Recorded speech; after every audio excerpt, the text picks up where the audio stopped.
Welcome to Dose with Grace. Hope you're doing well and taking good care of yourself. I'm very soon back with the part 2 of the chapter 2 video. It is important for me to upload because that will complete the chapter 2. So let's go straight into it. And before we begin, let's say our prayers to invoke the blessings and the energy of our gods. Om Namah Shivaya. Om Namah Shivaya. Om Namah Shivaya. Om Namo Bhagwate Vasudevaya. Om Namo Bhagwate Vasudevaya. Om Namo Bhagwate Vasudevaya. Thank you for joining back. The last video was almost an hour and few minutes. Trust me, I haven't really eaten anything since morning. It's almost 1 o'clock here. And before I started my previous video, I was actually feeling a bit hungry and thirsty. But I thought I'll first do this because it's almost like continuing of my prayer. Sharing about Bhagwat Geeta. Trust me, after that video of almost 1 hour 10 minutes, I'm feeling so energetic, so full of life and so full of energy.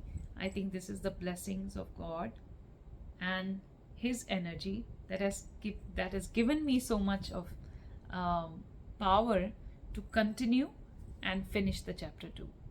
So this is truly a very physical manifestation of positive energy and the divine grace. Trust me, I was really hungry before that video and I don't even remember if I'm hungry anymore right now. So we ended that video on a very important note that when Sri Krishna is talking about being sthir buddhi, being someone who is same in happiness, in sadness, in achievement of their karma. One thing is sadness and happiness, but trust me, whenever we start out doing something, for example, I'm doing this and suppose I'm making a video. Now what if my video doesn't upload? Instantly I feel bad. The sthir buddhi means I did a karma. Whether this karma fructifies or not shouldn't be my concern. I don't have the right to the fruits of my karma. The fruits is where we are always attached. We are not very attached to karma. Imagine if someone is doing something and they continuously they start getting success, then they start doing more of it. If they get failure, they push it little more. They do it more until they get success. But have you ever seen somebody who's not getting success but continues doing his work? They give up on it. So first of all, choosing your duty according to your dharma. That is most important. And then doing that duty as Nishkam Karma Yoga. And when you do Nishkam Karma Yoga, you realize that automatically you become steady in your mind.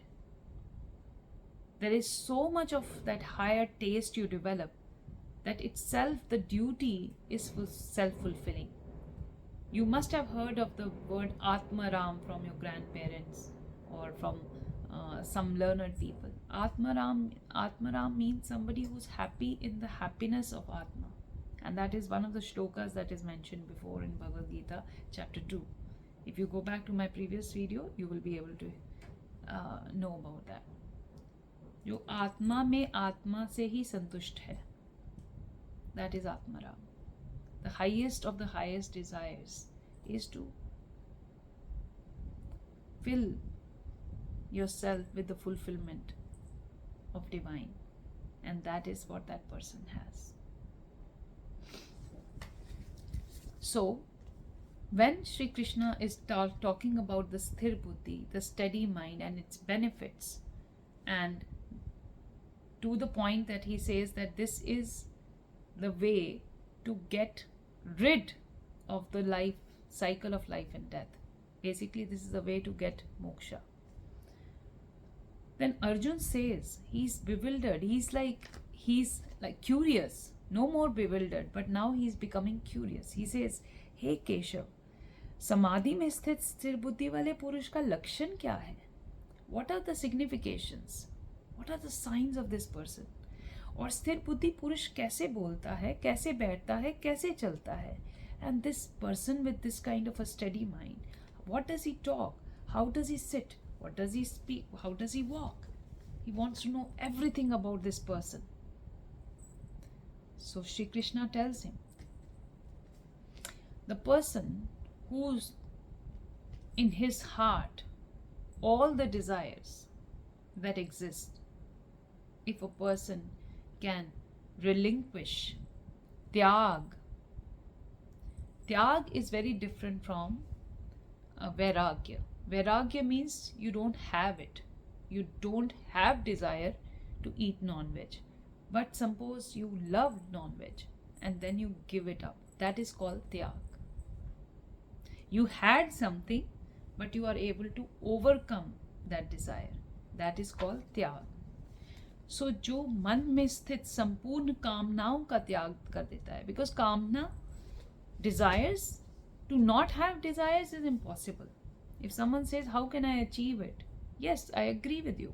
How can I achieve it? I have desires. Who says I don't have desires? Who says you don't have desires? Who is the person who doesn't have desires? If you have a body, you will have desires. You know, the people who have a little bit idea about astrology, they will know that we have 9 planets in our Indian astrological system. And now even the West knows about it. So everyone knows about it basically. So Rahu and Ketu are very important 2 nodes. The east node and the west node of a serpent. And the Rahu is the desire. And they say it is one of the most powerful graha, because as soon as a child is born, there is a desire to hunger and thirst. There is a desire, even though it is a very basic physiological desire, but there is. So we can never get rid of our desires. We can grow in our desires. We can grow from our you can say desires which are of lower needs to desires which are higher needs. And then we can rise above desires. And it's a very slow progression. So he says, Purush jo man mein sthit, more than anywhere. Sometimes we don't even say it with our mouth, but it's deep down in our heart. There is a desire. If you can relinquish, not get rid of it, but you give up all your desires, उस काल में आत्मा से ही आत्मा में संतुष्ट हुआ स्थिर बुद्धि वाला कहा जाता है. This was the shloka number 55. आत्मा से ही आत्मा में संतुष्ट हुआ स्थिर बुद्धि वाला कहा जाता है. So I was saying go back to the previous video, it is here.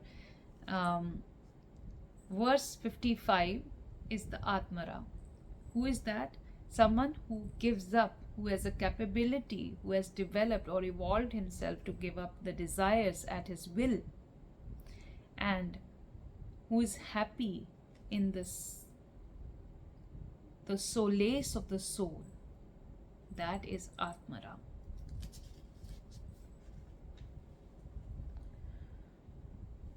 जो दुखों की प्राप्ति में उद्वेग रहित है. Obviously, there will be pain and sufferings that come in our life. They are very basic sufferings due to old age, illness, suffering caused by other people, and suffering caused by natural calamities. These are the 3 sufferings that exist with everybody. There is nobody who doesn't have these sufferings. Every single human being in this world, no matter how rich, which part of the world they live in, So see, this is why it is absolute knowledge. Bhagavad Gita is an absolute knowledge. It applies to every single human being. 3 sufferings everyone will go through: suffering due to old age, illness and death, suffering due to other people, and suffering due to natural calamities. Even if the suffering means your flight will get delayed and you will miss your event, it's a suffering. It's giving you unhappiness or sadness or anxiety sometimes, or a loss of a deal, but you will go through it. So these 3 things are bound to happen. It's a balance of nature. So जो मनुष्य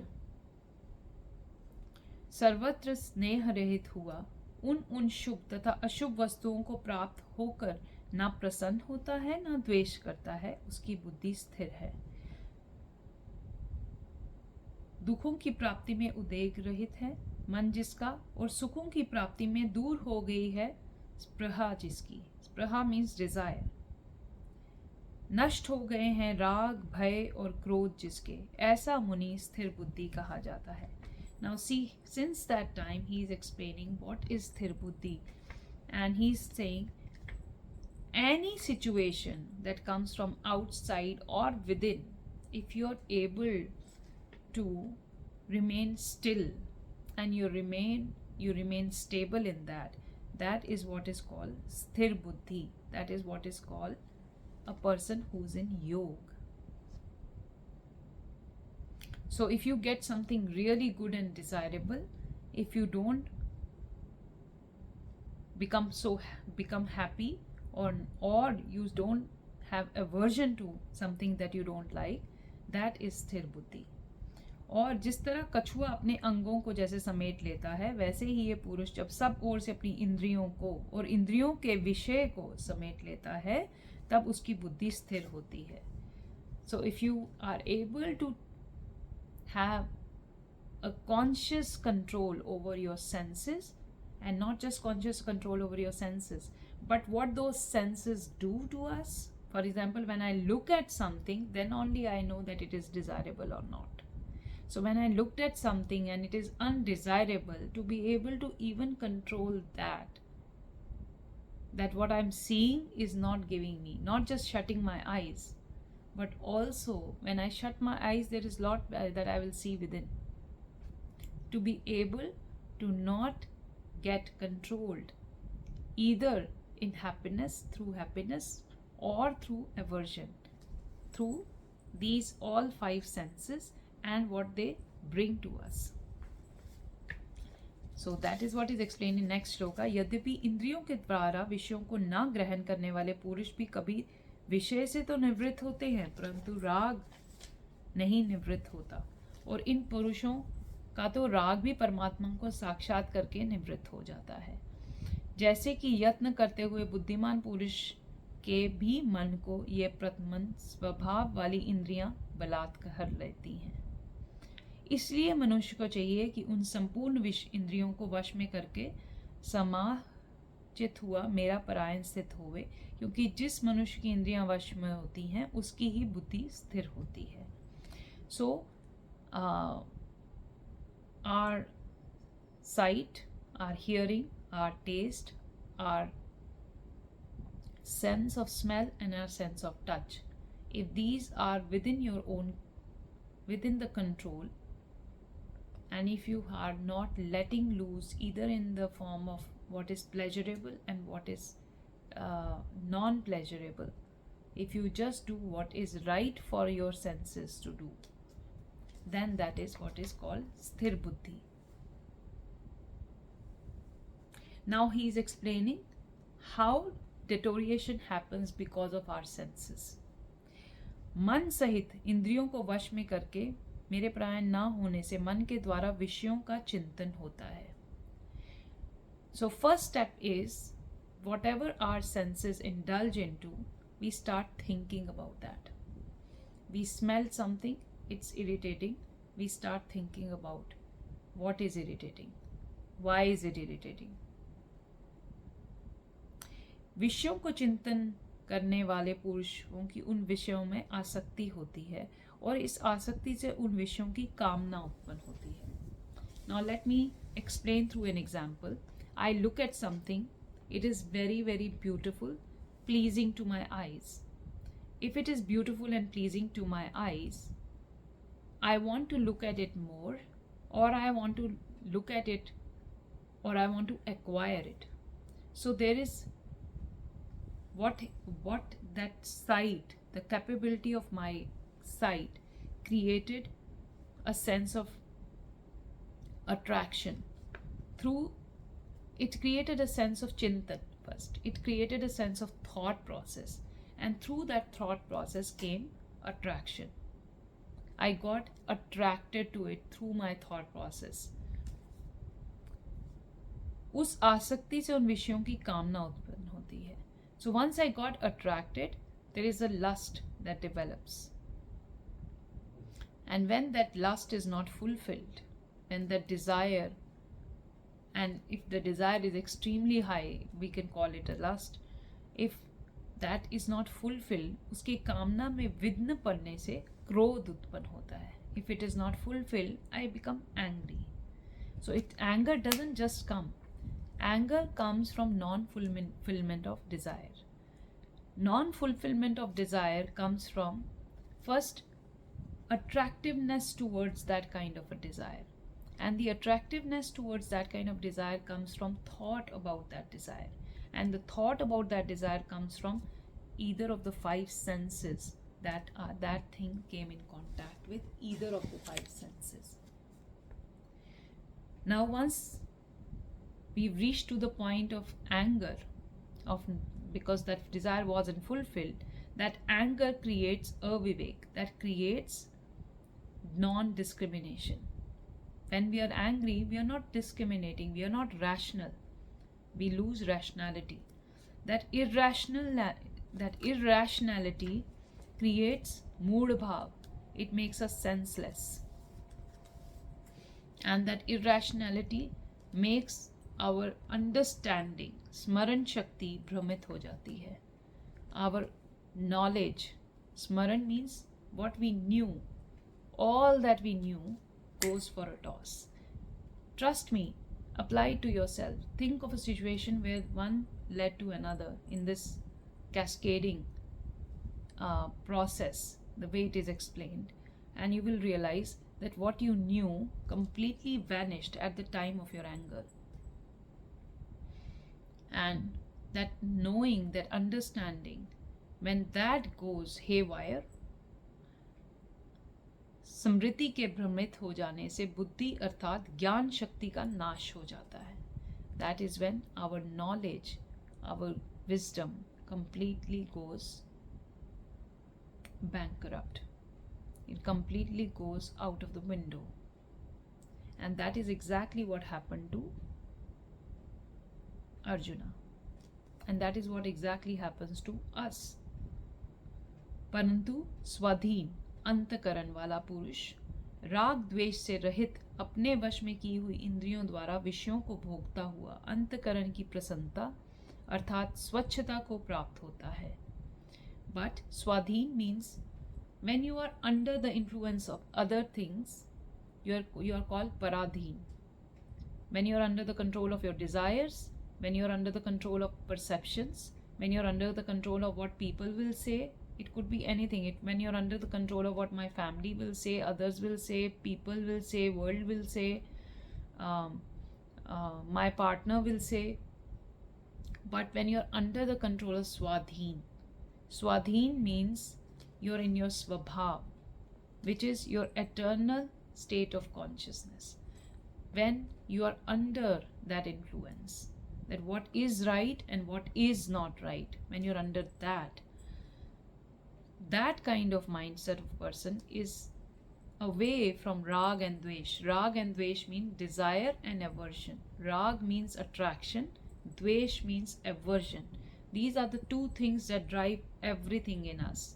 What bus you take, what profession you choose, what clothes you wear, everything to the point that you're thirsty or not thirsty also is completely driven by these two words in our life. So every second of our life we are driven either by rag or dvesh. We choose this over the other. There is always a duality. We like something because we dislike something.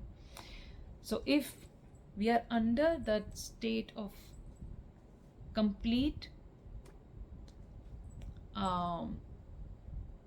understanding of self, which is Atma, then that person is without rag or dvesh. See, this is how you elevate. Rag, attraction or aversion, and with a complete sense and control over the five senses, we are able to cleanse our own self. Once that cleansing happens, उस निर्मलता के होने पर संपूर्ण दुखों का अभाव हो जाता है. The moment that thing goes away, imagine if nothing can bother you. Obviously, there is nothing that is bothering you. Isn't it so logically also understood? That if nothing makes you, if you are so much into your own nature, that nothing around you disturbs it, good or bad. It is not always that something good only happens around you, so you are in that very peaceful state of mind. But if you are in that peacefulness all the time within yourself, which is your deep down, that is the permanent eternal state of our being. Our Atma is extremely peaceful. If we are living in the state of our Atma and we are peaceful and nothing disturbs us externally, then suddenly all our sufferings have gone away.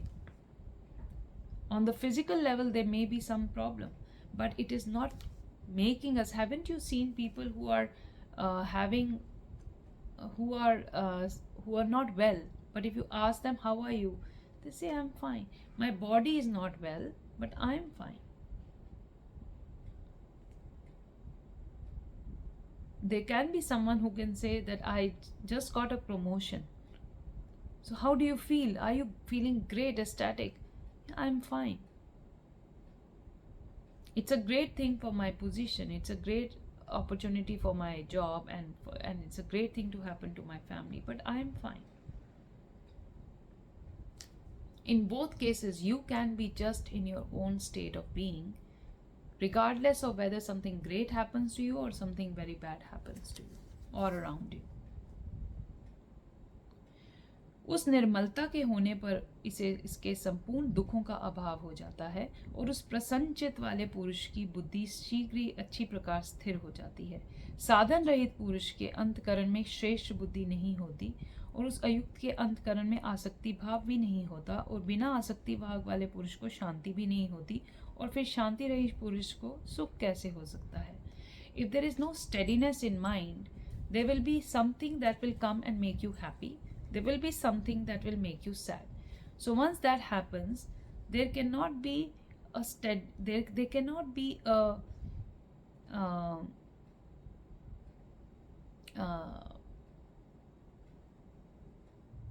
peace. They cannot be there. There is always a desire for the pleasant experience. There's always an aversion to an unpleasant experience. So it is not possible to always keep getting pleasurable experiences in life. So that obviously is not ever a recipe for a peaceful mind.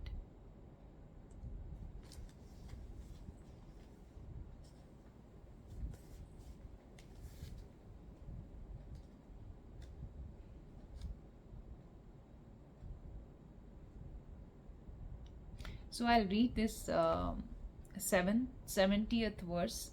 It says, जैसे सब ओर से परिपूर्ण अचल प्रतिष्ठा वाले समुद्र के प्रति नाना नदियों के जल उसको चलायमान ना करते हुए भी समा जाते हैं, वैसे ही जिस स्थिर बुद्धि पुरुष के प्रति संपूर्ण भोग किसी प्रकार का विकार उत्पन्न किए बिना ही समा जाते हैं, वह पुरुष परम शांति को प्राप्त होता है, ना कि भोगों को चाहने वाला. So again and again here Krishna is emphasizing, when you have desire, you will be having sufferings and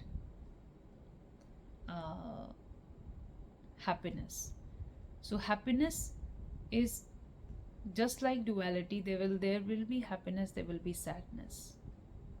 Trust yourself. Whenever you're feeling extremely happy and you're going high in life, there is going to be round the corner a low coming towards you. And when you're feeling low in life, trust yourself that very soon a high will be coming.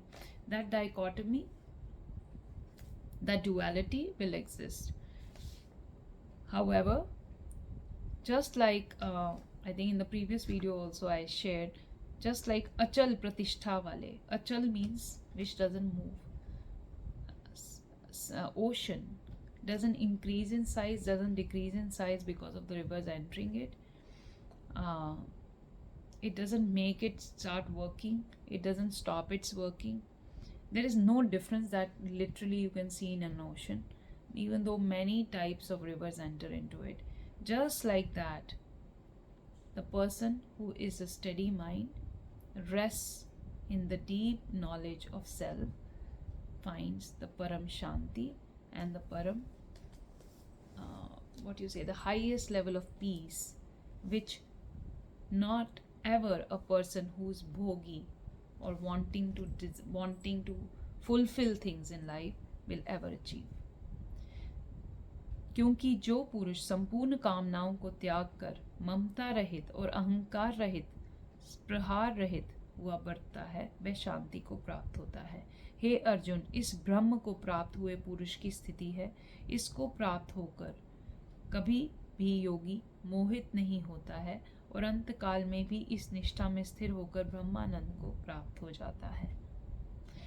So someone who is able to relinquish, again I'm going to emphasize, there is nobody who can be without desires. We all have desires, they keep surfacing every minute of the day. So someone who can overcome desires, who can win over the desires, mamta rahit, which means is not attracted to, is not showering love only, on one thing, ahankar rahit, egoless. And he is not saying less ego, egoless, not less ego. So egoless here doesn't mean that you don't care about yourself, and egoless means you don't see you as a doer. You see the deep inside you, the soul, to be the doer. You understand the true nature of your existence, which is soul. You understand that you are a short period in this body and you have a certain role and responsibility according to your Sanatan Dharma and your Swadharma, and you're doing that, and that itself is pleasure, that itself is joy, that itself is the greatest high, and not the fruits that will come from it, because that is not for you to desire. And not having to do any work, because I will not desire any fruit, so I shouldn't do work. That feeling, not having that feeling that I shouldn't do work, but not having desires for your fruits, is very much possible. It is possible. We just have to keep reminding ourselves. So that is why we have to keep reading Bhagwat Gita. So with that, when a person is in that state of mind, that state of heart, that person receives peace. That person lives in peace. That person works out of peace. That person creates out of peace. And this is the state of mind of a person who's sthir buddhi, who's steady. This is how he talks, this is how he walks, this is how he lives, and this is how he defines the gunas of all the qualities of the person who is completely in steady state of mind, and which is the yoga, which is the state of yoga. And we can be that in that state of yoga without twisting our bodies and without doing all the rituals. And he says that this person doesn't get under illusions, mohit nahi hota hai, means doesn't get lured, and अंत काल में भी इस निष्ठा में स्थिर होकर ब्रह्मानंद को प्राप्त हो जाता है. And even to the end of eternal time such person will be able to feel the bliss of the soul, the solace of the soul, and bliss of the soul, and that is the highest achievement, highest state of being. While living in this world, it is very much possible to be that way. The words to remember are Nishkam Karm Yog, to do our duty as per our constitutional position in society and as per our dharma, and not to escape or shirk away from our duty, but at the same time not think that whatever duty I am doing, it must bear me these fruits. Those fruits, is clearly written, is not our right to choose or to desire, and not to have our attention towards that, and not to wish to not do karma just because we don't have to pay attention to the fruits. Keeping a steady mind is the way to get rid of the cycle of birth and death. And when you live in that state of mind, you live through peace, you breathe peace, you create from peace, and such people live till the eternal time in great sense of solace of soul. So this was the end of the last 72nd shloka of chapter 2, and it says उपनिषद एवं ब्रह्म विद्या तथा योग शास्त्र विषयक श्री कृष्ण अर्जुन के संवाद में सांख्य योग नामक दूसरा अध्याय समाप्त. Will this end the query of Arjuna? We'll come to know in chapter 3. Human mind and human heart is not easily able to come to a resolution, to be able to understand this tattva knowledge. Therefore, just like us, Arjun possibly also couldn't fully understand it. So the conversation continues in chapter 3 to make him fully understand this and take away all of his delusions and make him resurrect into his deep level of peace and tranquility, from where he gets up and does his karma to his best level as Nishkam Karm Yoga, to be able to achieve his highest good as a body his soul has taken in this birth, and to achieve his highest state of being before he leaves earth. This is a great learning to us. Just like I said, we are blessed to be able to read Srimad Bhagwat Geeta and learn from it. It has solutions to any and every problem of our life.